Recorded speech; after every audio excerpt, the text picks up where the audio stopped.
o vinho entrou na moda, essa é a verdade, né? Então, hoje, o vinho, muita gente que era fã apenas da cerveja migrou para o vinho. Isso é uma realidade. E se a gente tiver um pouquinho de renda um pouco maior, as pessoas migram mesmo para o vinho. E aí, com isso, foram sendo estudados outros terroirs no Brasil, né? Que antigamente só tinha a Serra Gaúcha, e a Serra Gaúcha tinha dois problemas. Chovia na hora errada, chove na hora errada, né? E as primeiras mudas que eles plantaram, algumas eram doentes. Então demorou-se um pouco para perceber tudo isso. Então tiveram que mudar essas uvas, esses clones, a gente chama de clone, né? A videira, foram mudando isso e foram entendendo melhor a região. Então chove, então não vamos plantar Cabernet Sauvignon aqui que não vai dar certo. Isso é século XX, Casti? O que é isso aí? Isso coisa 1900 recente. e pouco. Entendi. Sim. Então, de 1900 para cá, a gente teve uma revolução aqui no Brasil. Então, o sistema de plantio eu chamava latada.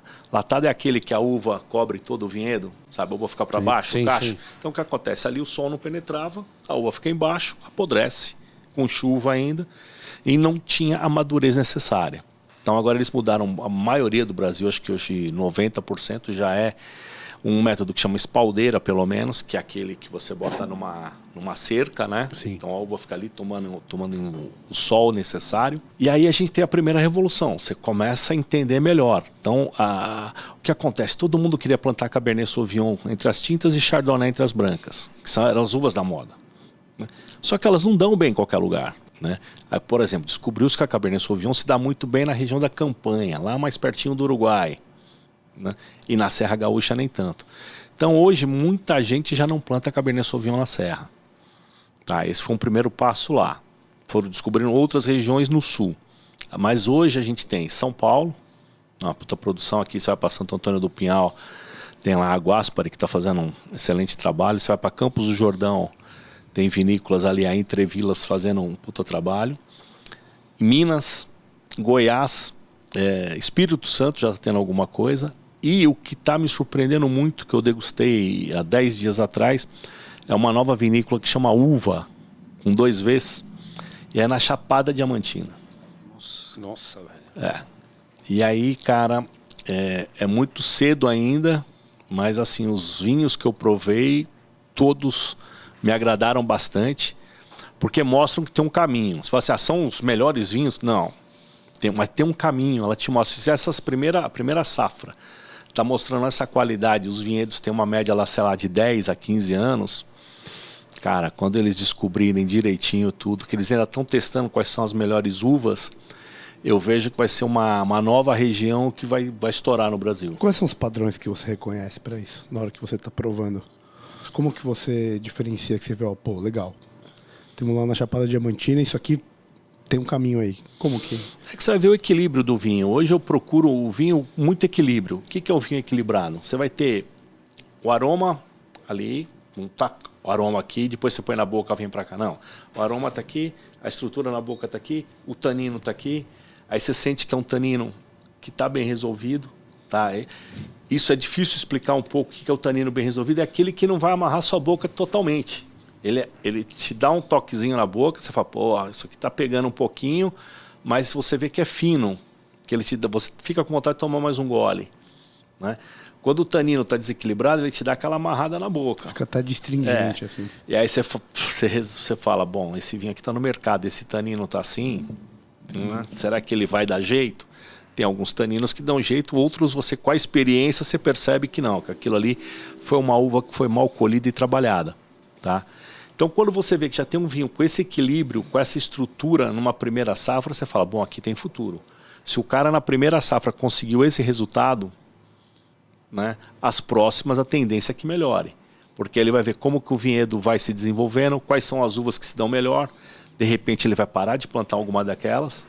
Ele fala, tô plantando Merlot e Cabernet. A Merlot, desculpa, não se deu bem aqui. Ele tira essa Merlot, vai apostar mais na Cabernet, ou vai apostar mais na mescla das uvas, misturar uma com a outra. Enfim, então quando a primeira safra te agrada já num patamar acima, você fala, bom, ali estão fazendo uma coisa fantástica, tem um trabalho bem feito ali. Deixa eu te fazer uma pergunta que a gente brinca aqui que o Brasil é o extremo ocidente, né? No sentido de que tudo demora para chegar e que tudo é difícil e as pessoas incerto e que as pessoas que dão certo aos moldes de um atleta olímpico é uma puta conjuntura de fatores que não dá para você fazer isso em grande escala. Por outro lado, o Brasil é reconhecidamente um grande produtor agrícola fudido, né? Tem toda a tecnologia. Citando Pero Vaz de Caminha, nesta terra em se plantando tudo dá. Sim, e você tem Embrapa, sequenciamento genético e tudo mais. E, por outro lado, você também não tem capital para investir nisso, né? Então, são iniciativas, em geral, pelo menos nessa parte, governamentais, e tem as fazendas e tudo mais. Essas vinícolas produtoras aí, você enquadraria meio que em que pegada? Você acha que é uma puta sorte de ter aquilo ou não? É fruto de um projeto estruturado com investimento?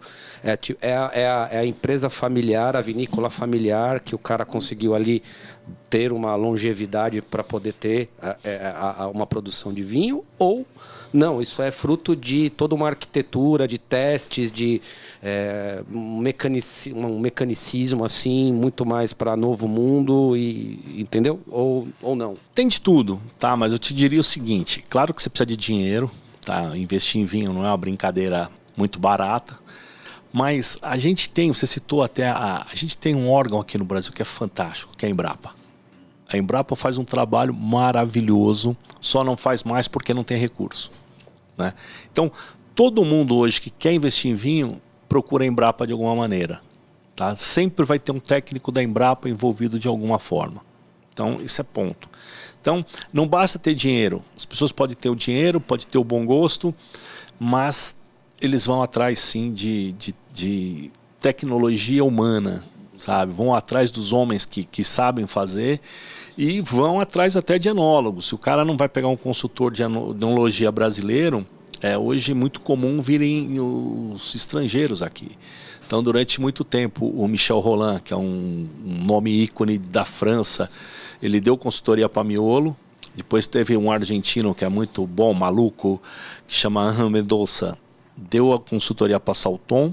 E vários técnicos que trabalharam no Napa Valley, principalmente com o Robert Mondavi, vieram para cá também, foram os pioneiros na Guaspari, foram também na Vila Francione de Santa Catarina.